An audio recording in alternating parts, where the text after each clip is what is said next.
স্বাদে গুণে ভরপুর সেই মোচার চিংড়ি মাছ দিয়ে মোচা রান্না করেছি, সেটারই রেসিপি। তো সবাই কেমন আছো?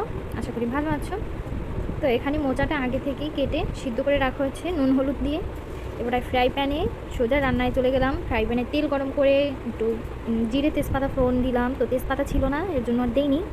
তেজপাতাটা আমি ছিল না বলতে তেজপাতা দিয়েছি, তেজপাতা পরে দিয়েছি, কাঁচা তেজপাতা দিয়েছি। জিরেটা একটু পুড়ে গেলে তারপরে আমি এখানে টুকরো করা আলু সেটা দিয়ে দিলাম। এটা একটু ভেজে নিব। তো এটা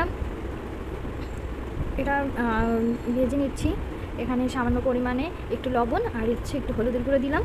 তো এটা ভেজে নেওয়ার পরে আমি এখানে অ্যাড করব চিংড়ি মাছ, নারকেল কোড়া, এসব কিছু অ্যাড করব। তো এখানে আমি একটু ঢাকনা দিয়ে দিয়েছি, যেহেতু একটু সিদ্ধ হয়ে যায় ভাজার সাথে সাথে, এর জন্য ঢাকনা দিয়ে দিয়েছি। আর তেলও ছিটছিল বেশ, এর জন্য আমি ঢাকনা দিয়েছি।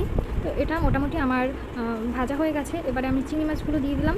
তো এখানে বড় বড় চিংড়ি ছিল, তো ওটা কেটে রেখেছে। তো ওগুলোর আরও যে চিংড়ি ছিল সেটারও কিছু মাথাও ছিল, আর চিংড়ি মাছও ছিল, বড় চিংড়ি টুকরো টুকরো করে কেটে নিয়েছে।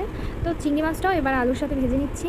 সাথে দিয়ে দেবো নারকেল, যে নারকেল করা ছিল, নারকেল দিয়ে দিই। তো বাড়ি থেকে আসার সময় নারকেল নিয়ে এসেছিলাম, এবার বাড়ি থেকে আসার সময় অনেক সবজি নিয়ে এসেছি। তো ওটাই রান্না করছে। এই যে মোচা, কাঁঠাল, ইচার, আরও শাক, কচুলতি, অনেক কিছু নিয়ে এসেছি।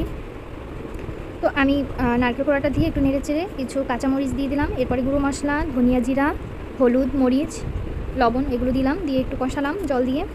তো যেই কষানো হলো, আমার তো যেহেতু মোচাটা সিদ্ধ করা ছিল, তো মোচাটা দিয়ে দিলাম, দিয়ে নেড়ে চেড়ে ঢাকনা দিলাম। এই যে পরে আমি কয়েকটা তেজপাতা দিয়ে দিয়েছিলাম। আমার মোচা রেডি, নামিয়েও নিয়েছি।